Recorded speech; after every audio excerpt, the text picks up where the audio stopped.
हजरत सईदा पाक दी रुखसती दे जिसदम सब सामान तैयार हो गए।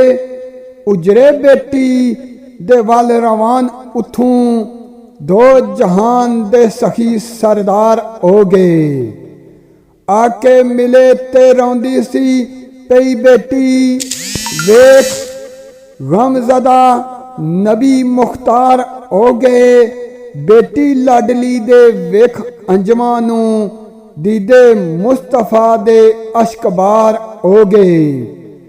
हजरत माई खतीजा दी याद वाले मुड़ के जहम ताज़ा दूजी वारी हो गए। बेटी ताई दलासा जा देन लगे सगूं और आका बेकरार हो गए।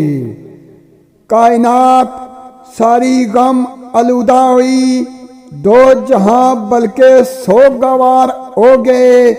लाली अंजमा ने जिसदम जड़ी साइम हल्के दिलां तो गमा दे बारी हो गए। लाली अंजमा ने जिसदम जड़ी साइम हल्के दिलां तो गमा दे बारी हो गए।